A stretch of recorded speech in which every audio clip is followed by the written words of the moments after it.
네, 안녕하세요. 박세현입니다. 자, 한동안 지금 그 검단 쪽 때문에 여러 가지를 막 살펴보고 실제 현장 거를 임장을 한 영상도 있습니다. 근데 아직 올리진 않았어요.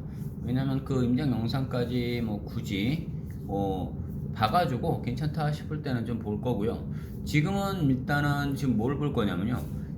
전체적인 이제 아파트 가격들 있죠. 지금 이제 땅값이 공시가가 10%대 이상으로 이제 올라간다 하는 기사건이 오늘 다 떴어요.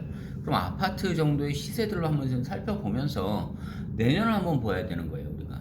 그러면 제가 왜 검단 쪽을 계속적으로 바라봤는지, 그리고 실제로 요번에 그것도 막 기사건이 떴어요. 지금 벌써였어요. 그래서 제가 올해 안에 거길 등기를 다 마무리를 쳐야 된다고 계속적으로 생각하는 개념이었어요. 왜냐면 선정을 해야 돼요. 그 주변 일대의 땅들은요. 그렇지 않으면 내년은 시대가 될 때는 얼만큼 더 올라갈지는 알 수가 없어요. 일단 공시지가가 10%씩 다 올라간다는데 훨씬 많이 뛰겠죠. 그래서 일단은 요거는 이게 다음 부동산이에요. 지금 위에 지금 자막으로도 요게 지금 보이죠?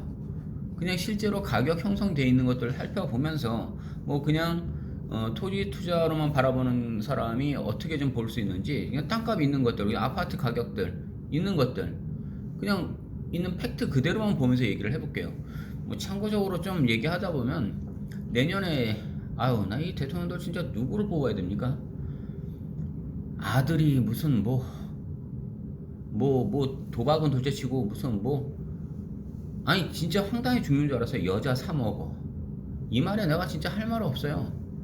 그리고 뭐 내 친구를 데리고 오면 뭐 쓰리썸은 가능하냐? 이게 그 사람을 대통령을 뽑게 되면 또 대통령의 그런 것들도 있고요.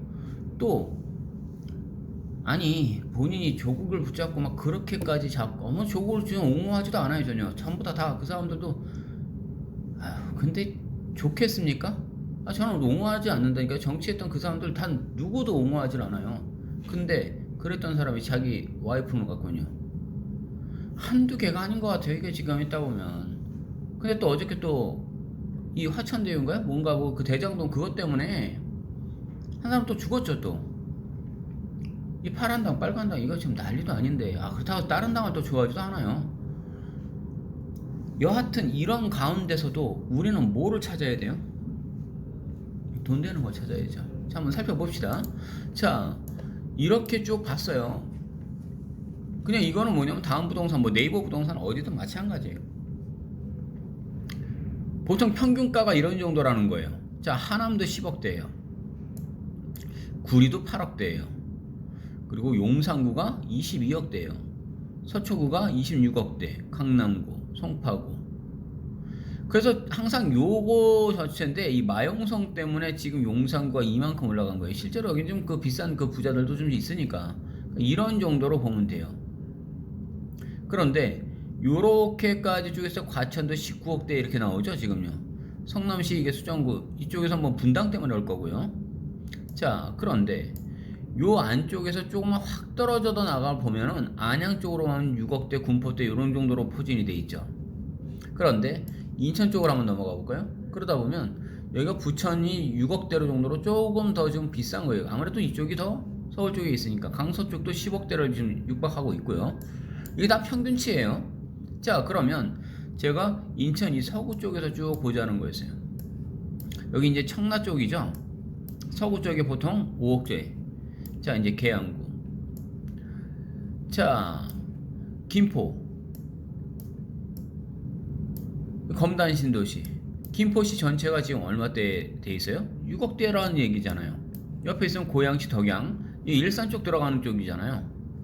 자, 그러면 여기서 조금씩 이제 단지별로 들어가는 거였어요. 자, 기본적으로 불로동이 지금 약간 3억대 정도. 그런데 원당동은 6억대 정도. 풍무동은 5억대 정도. 내 아파트가 요 근처에 사시는 분들은요, 기본적으로 자기 아파트 가격들 아실 겁니다. 그러면 살펴보는 거예요. 그렇다면 요 주변 일대에서 자, 일단 이 원당동 자체도 좀 더 크게 보면요, 주변에 다 나와요. 지금 아파트 시세들이 이거는 실거래가를 기준으로 해서 쭉 다 나왔던 것들이기 때문에 토탈적인 거예요. 대부분들 다. 그럼 원당 우측 주변에 여기 아파트 원당 자이 3억대에서 5억대 옆에 여기 나오죠? 원당 2편한 세상 3억 7천에서 4억 5천대. 자, 그리고 또 신규 단지들이 굉장히 좀 많이 들어오는데, 자 보시면 돼요. 옆에 있으면요. 자, 입주 예정인데 4억대고요. 여기가 8억대 정도인데 지금 더블 정도의 지금 그 정도를 지금 보고 들어간다는 거예요, 다들. 그러면 다 지금 신규 이렇게 지금 나와 있죠. 자, 불러지고 들어갔어요. 굉장히 지금 안에 있을 때 요 아래는 그래도 이렇게 포진되어 있으면서 이게 공원부지식으로 이렇게 좀 잡혀 있어요. 하지만 눈앞에 보이는 인야들이 다 날아갔던 것들 제가 계속 말씀드렸죠. 여기 무슨 뭐 갈산이든 무슨 단이든 무슨 산이든 산이 없다 그랬습니다. 그런데 이 불로지구 쪽일 때 보시면 상대적으로 상당히 지금 있어요. 근데 분양 임박 요거 얘기하는 거예요. 이게 힐스테이트예요. 들어가거든요. 예, 엘미산 자체가 없어요. 여기 공장이에요. 엘미산이라는 게 아예 없어요. 가서 현장을 보시면 알아요. 그리고 자, 여기 지금 굉장히 싼 아파트들도 보여요. 뭐 이게 연진, 그리고 백두, 뭐 이런 식으로 쭉 옆에 있을 때, 뭐 퀸스타운, 제가 지나가면서 이 영상들도 찍어놨던 게 있어요. 뭐 이 퀸스타운이라든지 이쪽일 때, 그나마 여기 명륜 진사갈비를 기점으로 해서 여기가 그나마 거기에 먹자골목들이에요. 자, 그러면 자, 요거 자체가 뛰기 시작하게 될 때는요, 얼마 정도까지 뛸까? 자, 한번 생각을 한번 해볼까요? 내가 지금 평당 가격이 얼마 정도, 상대적으로 지금 소액으로 가능하기 때문에 말씀드렸던 거였어요. 진짜 알바기 한번 해놓으세요 라고 계속적으로 그렇게 얘기를 했던 거였어요. 왜냐면 혼자서 큰 돈을 갖고 나서 거기다 딱 묶어놓고 나서, 근데 묶어놔서 큰 문제가 되지는 않을 것 같아요. 여기는요. 왜냐면 기간이 너무 빠르잖아요. 그리고 내년에 아까 제가 그렇게 욕을 해댔지만 어차피 뽑을 거 아니에요. 빨간당이든 파란당이든. 그렇다고 해서 지금 뭐 그 퍼센트율로 봐가지고 전혀 다른 그 사람이 되지는 않을 거 아니에요. 뭐 많이 있지 않나요? 뭐 하늘궁도 있어요. 뭐 모르겠어요. 하여튼 그런 사람들도 뭐 진짜 정치한다고 다 나오고 있는데, 진짜 정치라는 거 자체를 들어갈 때는 저는 정말 다 싫어한다 그러죠. 그런데 그럼에도 불구하고 둘 중에 한 사람 된다면 뭘 건드리겠어요? 이런 부동산은 안 건드릴 수가 없어요. 이걸 안 건드리고 자기가 무슨 일을 한다고요? 큰일 나겠죠. 그러면 어디다가 뭘 해야겠어요? 간단하게 얘기하잖아요. 지금 막 그 쏟아져 나오는 매물들이 막 보였어요. 왜 쏟아져 나와요? 못 버티니까. 그런데 이거 간단하게 잡을 수 있는 방법은 뭐 규제로 잡는 거 아니에요. 그냥 풀어주면 돼요. 야, 집 줘. 많이 줘. 서울 강남에다가요, 자체적으로 거기다가 굳이 강남 값이 굉장히 비싸니까 주변 옆에다가 강남 들어오는 것들 자체를 굉장히 빠르게, SRT 모임들 다 빠르게 했어요. 그쪽에 들어오는 걸 20분 30분대로 빨리빨리 들어오게끔 해놓고 거기다가 집값 자체를 10분의 1 정도에 준다. 이게 과정단 얘기로요? 그러면 그 집값들 안 잡힐까요? 안 잡히지 않아요. 그럼 어디다 줘야 되겠어요? 땅에다 짓는 거예요. 그럼 근접하게 이 검단 쪽이 굉장히 많은 지금 그 또 지하철 라인들이 지금 계속적으로 잡혀있단 말이에요. 굉장히 지금 저평가되어 있지 않아요? 이 가격 한번 보세요 지금요. 그래서 요 근처일 때 매물들을 정말 잘 살 수 있게끔 도와드릴 수 있다라는 거였어요. 그런데 사람들은 이야기를 해요. 막 얘기하다 보면 근데 저는 막 외판원의 개념이 아니에요. 막 무슨 뭐 감언이설로 막 옆에 있어가지고 무슨 막 팔아먹기 위해서 그런 개념이 아니에요.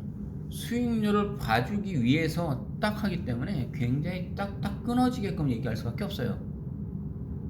그래서 이걸 자체를 돈을 진짜 벌고 싶으신 분들은 저하고 같이 임장을 계속 하셔야 돼요. 그리고 그걸 바로 결정을 하셔야 돼요. 그런 사람들은 돈을 벌어요. 근데 그걸 가지고 또 놓쳤던 분들도 많아요. 임장까지도 해놓고도 보고 나서도 그 결정을 못 하십니다. 왜냐고요? 단지 안 해본 사람들은 정말 그걸 권하지도 못해요. 그런데 주변에서요, 실제로 3년 전쯤에 요 검단 쪽에 주변 일대 다른 사람들은 공장을 해서 돈을 벌었던 분들도 있어요. 근데 자기는 못하더라고요. 또 못할 거예요. 100% 이거 뭐 저주냐고요? 아니요, 그런 게 아니라 실제로 못하게 돼요, 그 사람들은요. 왜냐면요, 거기서 수익을 볼 수가 없거든요, 자기들이. 근데 코인이다 뭐다 또 하요. 그것도 잘하시면 하면 된다 그랬어요. 수익률을 그만큼 볼 수 있을까요? 아니요, 그렇게 보지는 못해요. 근데 그나마 부동산을 하나 한 건 있더라고요. 제 지금 그 임장을 갔던 그 고객이 있어서 말씀드리는 거예요. 그분이 오피스텔은 어찌어찌 샀어요. 그게 돈이 되는 거예요. 부동산은. 그런데 오피스텔은 올려놓기 뻔하죠. 기왕에 샀을 거여서 오피스텔을 잡는 게 아니라 그것도 오르긴 했어요. 어차피 뭐 한 1억 정도 올라갔으니까. 근데 그 금액이 차라리 아파트였으면요, 더 많이 뛰었겠죠. 그러나 아파트는 리스크는 굉장히 심할 수도 있어요. 물론 오피스텔도 지금 심해요. 세금을 내년에 어마어마하게 또 맞을 겁니다. 감당하시고 그대로 계속적으로 하셔도 괜찮아요. 하지만 돈이 많이 있다라고 하면 그렇게 하시고요. 그렇지 않을 때는 저와 같이 임장 다니면서 소액 투자도 해보십시오. 때에 따라서는 뭐 택지를 분양하는 것들을 원하는 분들, 그것들도 얼마든지 소개해드릴 수 있어요. 연결은요, 정말 전문가들이랑 계속 보면서 시야를 틔워보셔야 되는 거예요. 여기까지 하겠습니다.